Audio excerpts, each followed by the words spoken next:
I was looking forward to a lot of films going into 2022, like Spider-Man Across the Spider-Verse. Oh, okay, how about that new Mario movie?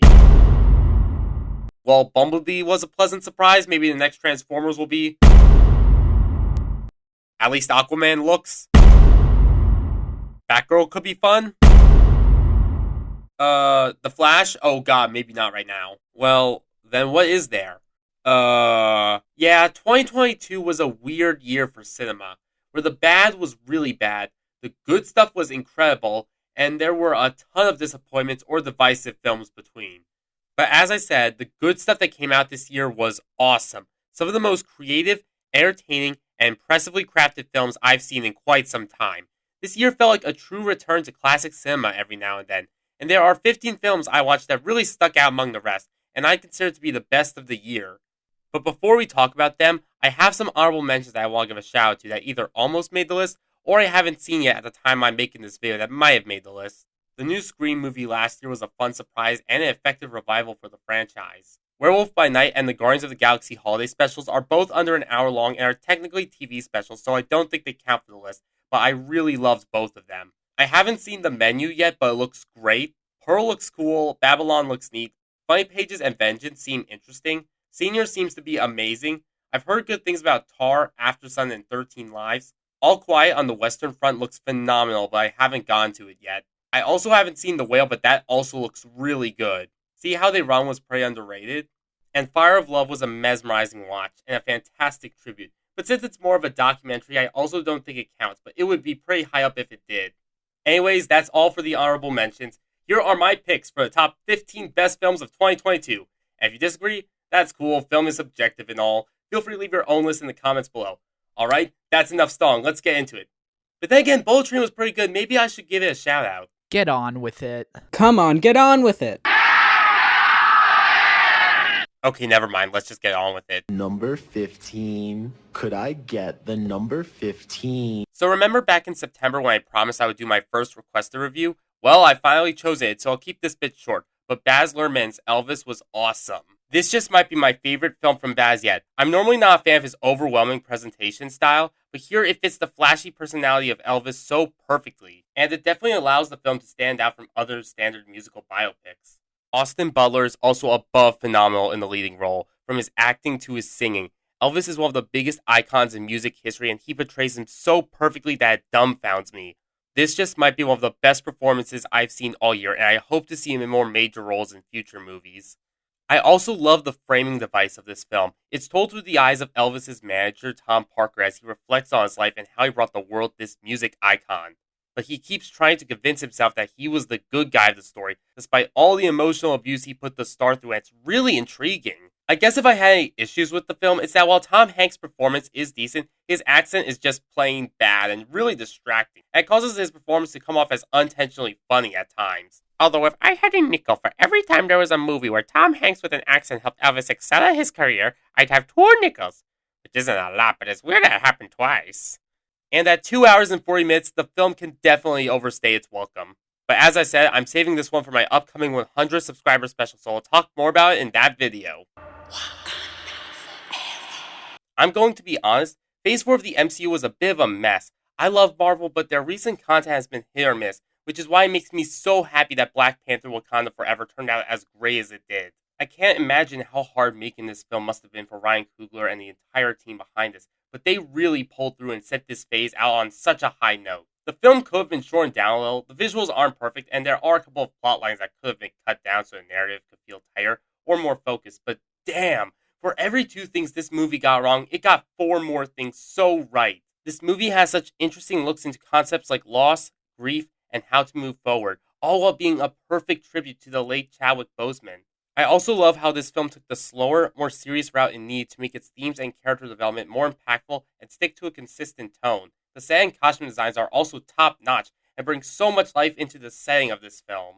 And the cast brings their all for this film, especially Angela Bassett. I've already said everything I want to say in my original review for this film, but this is exactly what the MCU needed right now. It's clear there was so much love poured into this film, and if this, Werewolf by Night, and the Guardians of the Galaxy holiday special are an indication of what's to come in Phase 5, then the future of the MCU may be bright after all. Guess we'll just have to wait and see. Let's go, Tybalt! Great adventures await!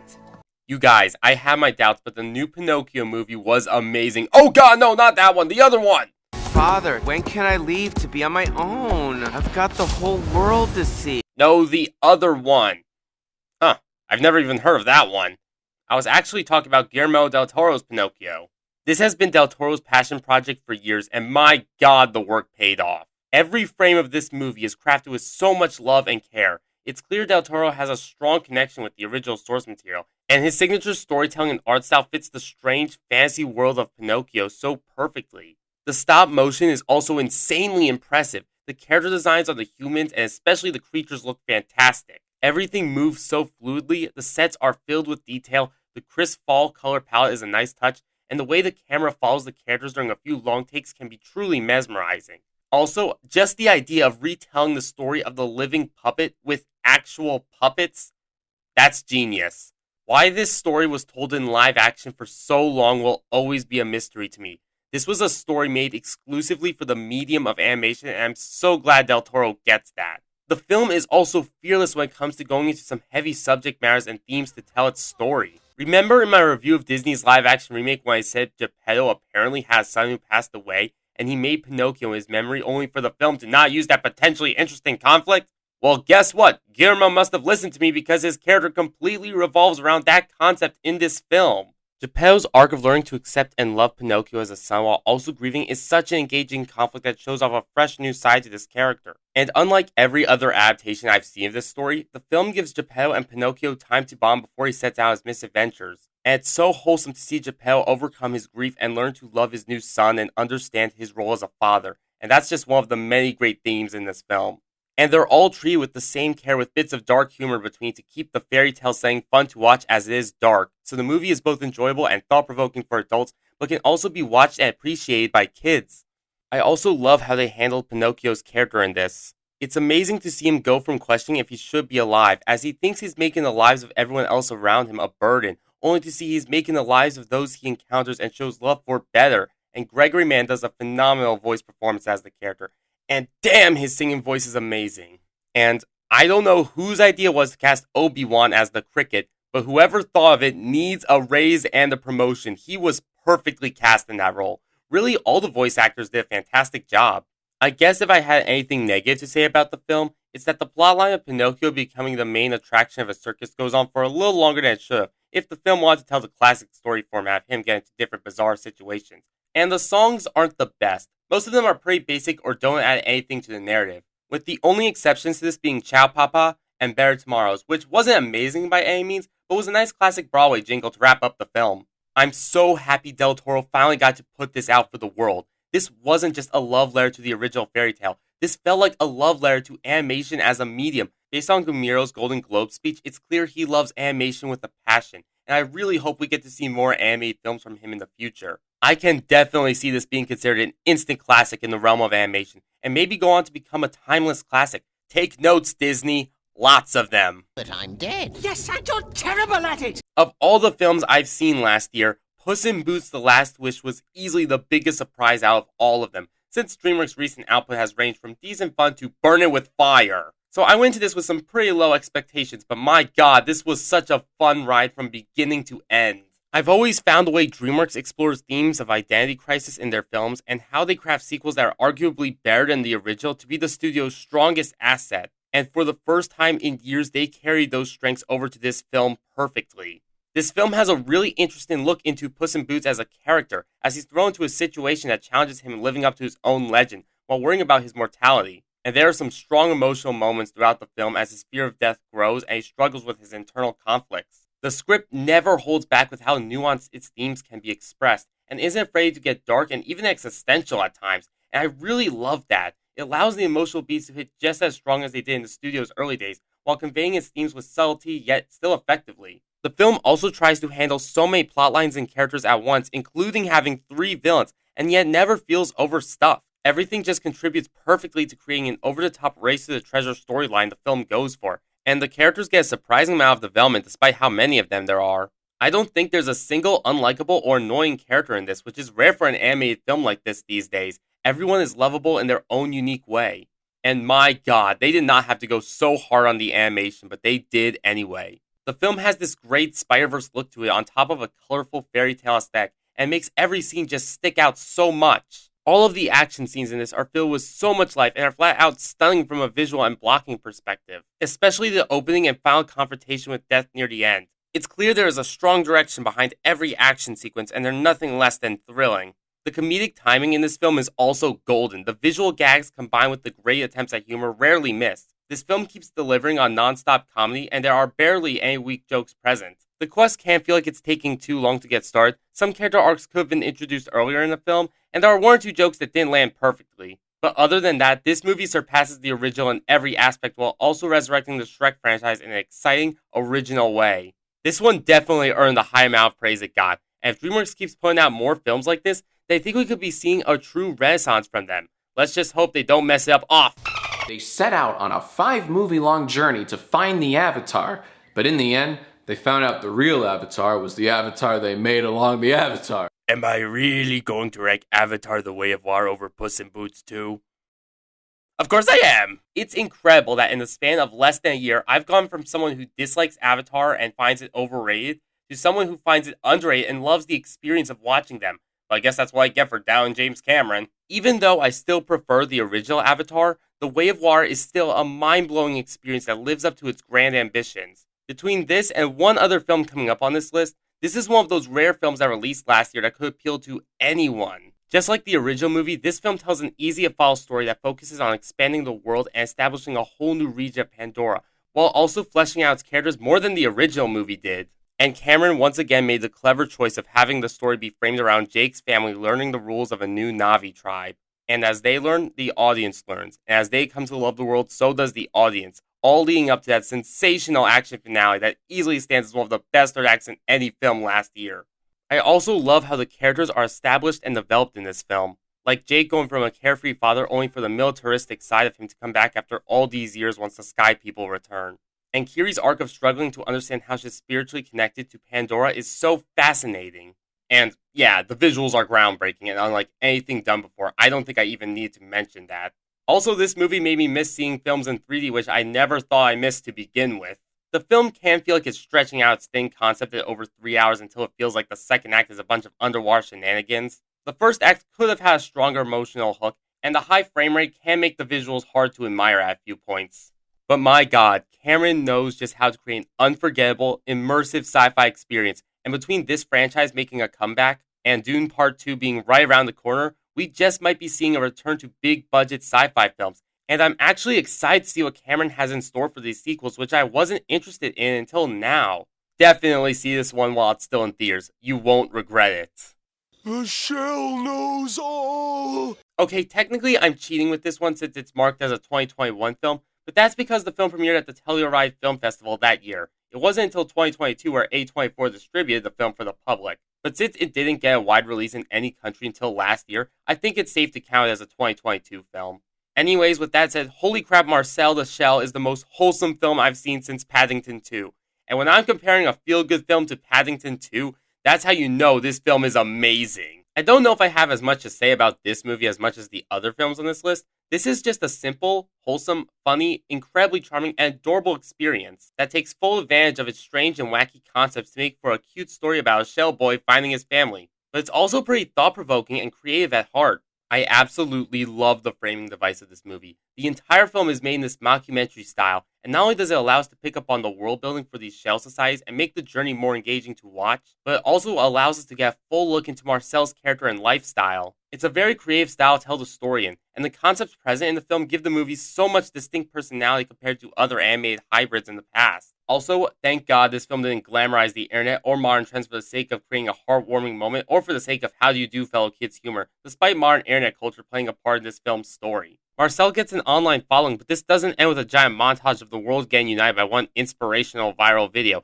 and everyone and everything on the internet being supportive and helpful. No, none of that bullcrap in Marcel. This isn't Dear Evan Hansen.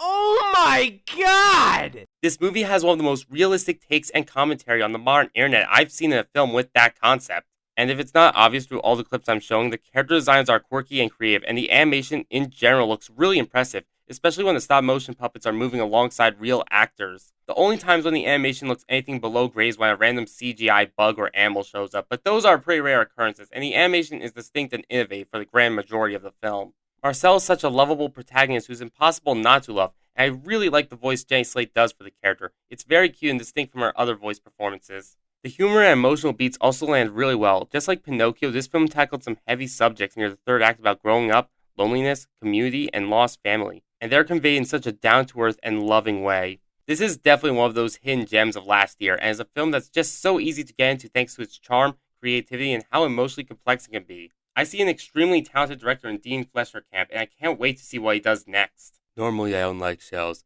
They're dry and sharp and irritating, and when they break into pieces they get everywhere. But I think it's time to make an exception. Hey everyone, the Viking is right! You guys, The Northman is epic in every sense of the word. I've seen some people say that this is Robert Eggers' weakest film, but if this is the weakest film he's put out to date, then my god, what the hell have I been missing out on? This film tells a pretty simple story at its core, resembling that of The Lion King and Hamlet, where there's a young prince whose father gets betrayed and murdered by his uncle, and then years later comes back for revenge. But it's told with so much rage, bloodshed, and vengeance that you become invested in the main character's journey, and completely understand how brutal, hardcore, and unforgiving the setting of this film is.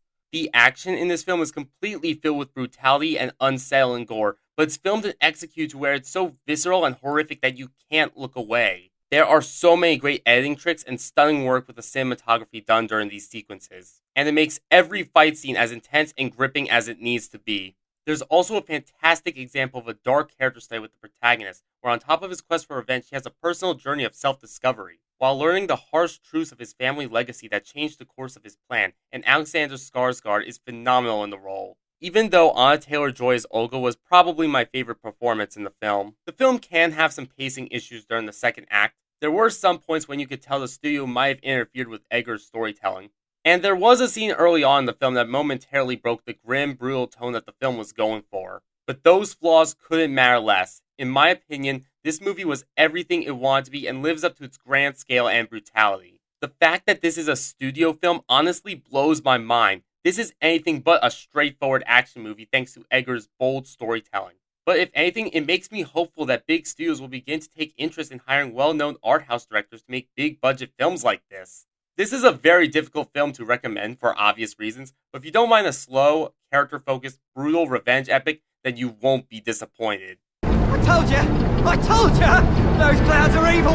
Evil, I say! Even on rewatch, Nope continues to blow my mind in so many ways. I feel like I've said everything about this movie in my first review, so go check that video out. Just know that this was a perfect return to the classic sci-fi horror genre in the same veins as Steven Spielberg and M. Night Shyamalan. Showing off an ambitious, big-budget Hollywood spectacle while also having an immensely layered commentary on the dangers of creating a spectacle to begin with. Peele does a great job taking time to set up the mystery surrounding the UFO present in the film, while keeping the consistent threat high and genuinely creepy throughout the film's runtime. The film also does a phenomenal job at scaring the crap out of its viewers by tapping into that fear of the unknown and supernatural, instead of bombarding the viewers with endless jump scares and gore. This film also has the best sound design in any movie I saw last year, and does such a fantastic job of creating a ton of subtle scares during the first half of the film. And I will die mad that this film didn't get an Oscar nomination for that category.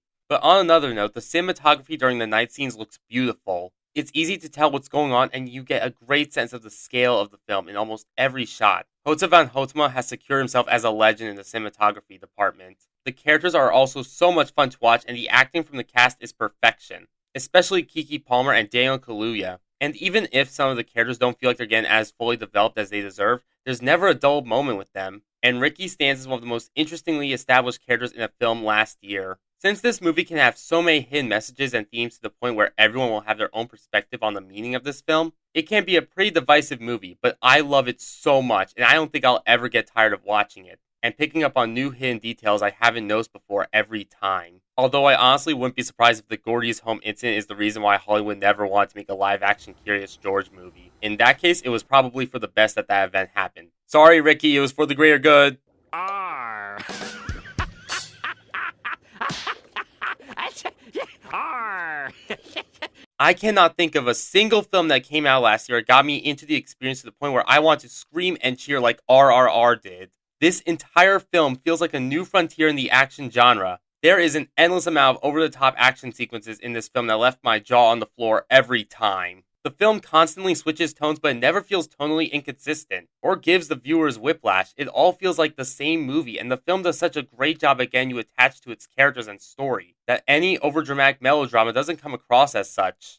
I just don't know what else there is to say. This movie just has everything. Insane action scenes, great performances, compelling drama, fantastic setups and payoffs, a great story, one of the best action climaxes I've ever seen in a film, phenomenally filmed action and choreography, irresistible characters, a 3-hour runtime that never feels as long as it is, impressive dance sequences and musical numbers, prison escapes, the best dance party ending since Shrek, an interesting look into the Indian Revolution during the 1920s, and, of course, the single best bromance in cinematic history. Don't even try to debate me on that one, you know it's true. RRR is a perfect explosion of adrenaline-pumping fun. There's truly something for everyone in this film, and it's near impossible not to have a good time watching it in some way. I'm so glad this was my introduction to Tollywood cinema, and it should probably be everyone else's. Please go watch this if you haven't seen it yet. I mean, it's right there on Netflix, so it's not a hard movie to find. Seriously, what are you guys really going to get out of a 27th rewatch of Stranger Things? Or whatever generic action movie with A-list celebrities the streaming service just dumped out when you have gems like this going completely unnoticed?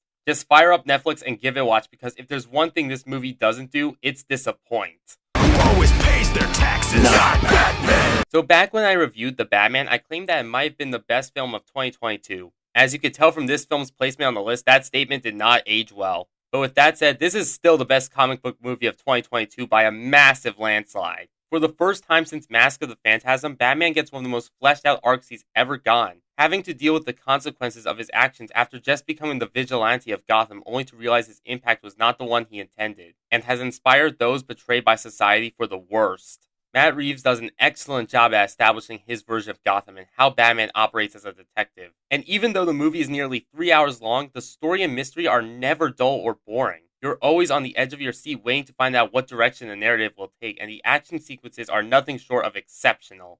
It's also amazing that despite this film just coming out last year, Michael Giacchino has already created one of the most iconic scores in any comic book movie. Paul Dano does a great job at bringing a new sadistic take to the Riddler, and Robert Pattinson is also incredible in the title role. And I can't wait to see more of his version of the character in the future. Pretty much everything great anyone has said about this film is true. Just go watch it if you somehow haven't already. Just please, Warner Brothers, do not mess up the sequel. There's been so many slip-ups at DC recently, this franchise cannot fail. I got a crap on deck that could choke a donkey.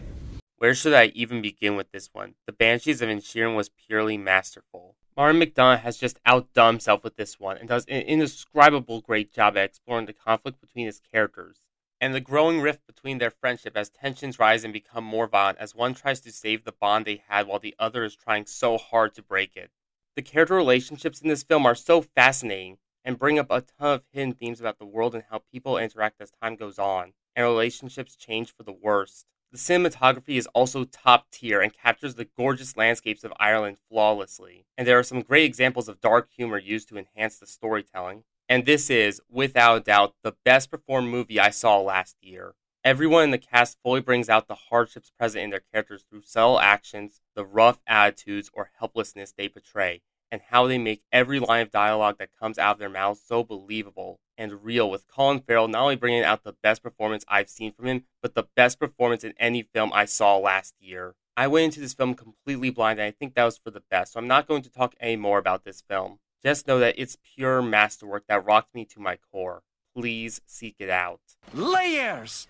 Onions have layers. I'm so glad I got to see Glass Onion at a film festival before it hit streaming, because once it did, I really got to feel how robbed this movie was of a theatrical release. This was a film made to be seen in a large format with a huge crowd, and also, side tip, maybe put a mystery movie on a streaming service where viewers can go back and watch scenes again so they can immediately solve the mystery and ruin the upcoming twist is, in all caps, a bad idea. Whatever, with that out of the way, this film still rocks. It's a wildly entertaining mystery film that perfectly subverts the typical whodid story format, just like its predecessor, that shows off Rian Johnson's complex storytelling abilities and how he crafts twists that completely recontextualize the entire film, over and over again. The ensemble cast is also so much fun to watch, and placing them on a vacation island allows us to get a great sense of their personalities and backgrounds. With Daniel Craig still being perfection as Detective Blanc, Edward Norton being a scene stealer as an incompetent billionaire, and Janelle Monáe easily being the standout of the film.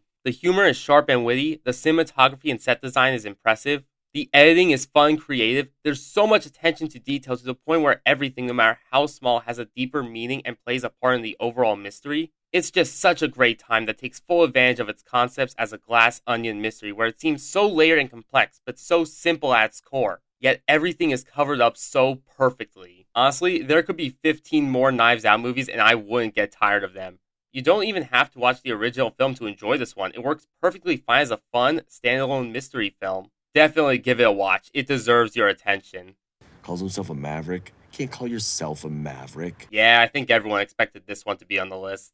Top Gun Maverick is the definition of classic cinema, something that could appeal to everyone and completely wow its viewers as much as entertain them. The cinematography and stunts have that wow factor that so many films fail to create, and makes every action scene completely gripping and stunning to watch. And if that's not good enough, the film decides to continue and expand upon the original movie in a new compelling way without relying on any fan service to drive the story. And when it does, it's because Maverick is trying to use his experience at Top Gun to teach the new recruits, which makes it feel so perfectly incorporated. Tom Cruise is awesome once again in the role of Maverick, and his relationship with Miles Teller's character is so compelling. I mean, how are you not going to feel for Maverick wanting to make things right with Rooster and trying to be a new father figure to him? And my god, the third act of this film is still above phenomenal. Even though I now prefer Avatar: The Way of Water's final act, that still doesn't stop this movie from having the bombastic finale that it does. It's so easy to see why this has been one of the fan favorites of 2022. And if you somehow haven't seen it yet, what the hell, dude? But seriously, don't miss this one. Even if you don't have nostalgia for the original Top Gun, I promise you'll love it. Step 6. I grab a bagel from the cafeteria and run. You guys have no idea how excited I am to talk about this one. I've somehow gone the entirety of 2022 without sharing my thoughts on Everything Everywhere all at once. I didn't see this film during its initial run in theaters and only saw it later when it came out on digital and re-released shortly after that. And even though I only ranked it as the second best of the year, it's probably the 2022 movie I feel the most passionate about. I'm going to try and be vague since this film is better going in blind, but this is a pure mind-melting triumph, fully taking advantage of its multiverse plotline while showing off how bizarre the possibilities of infinite timelines and realities can get. The main character also has an amazing arc throughout the course of the movie, and seeing her reconnect with her family and reflect on her life in this timeline is so powerful to see play out. I also love the cast in this film, especially Michelle Yeoh as the main character, who does such an exceptional performance, balancing the role of a struggling mother and an action hero discovering the rules of a bizarre conflict. James Hong is so lovable in his role, and Short Round himself, Ke Huy Quan, makes a grand return to the big screen with probably my favorite performance of the film, and I really hope he does more movies after this. Give him a cameo in the new Indiana Jones movie, you cowards! The direction, editing, and score and visual effects are also top-notch and booming with creativity. Although the action sequences in this film were easily the best parts of the movie, with how insane they can get and also how fluid and well choreographed they were. The way the story is told is also so ambitious and creative. There's a ton of twists and turns so you have no idea what direction the story could go in, while having truly fantastic examples of foreshadowing, build-up, and payoff. I also really love the idea of having this movie be filled with a ton of moments with tonal whiplash, since it fits with the crazy premise this movie goes for, and the comedic timing and payoff to most of the gags makes the film extremely funny at points.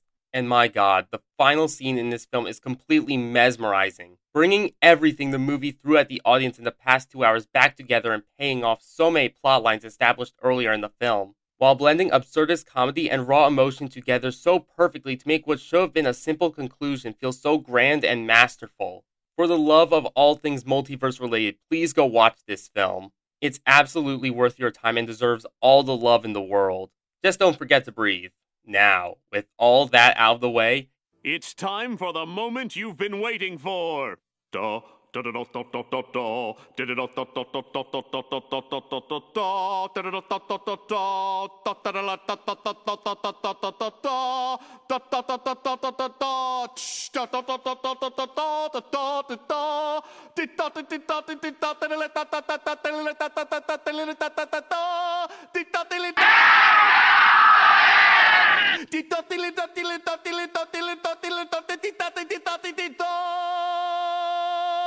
I don't know any film that hit me more personally last year than The Fabelmans. Steven Spielberg has been hailed as one of the greatest filmmakers of all time in the past. So when I say this might be one of his best films to date and is up there with his earlier works, that's some immensely high praise.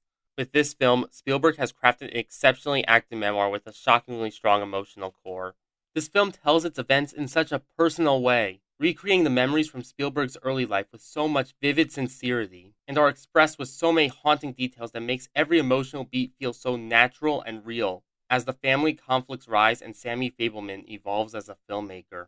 I don't think I've seen a film about filmmaking that had this much of a realistic perspective of this dedication, and how difficult getting a job in the industry is. But that causes there to be times when Sammy Fabelman has to choose what's more important to him at the moment, whether it be his desire or focusing on his family that is struggling under the weight of so many circumstances they are going through. And those parts of the film are so compelling and perfectly portray what it's like to have a set passion since a young age, and how it interrupts the balance and relationships in one's life.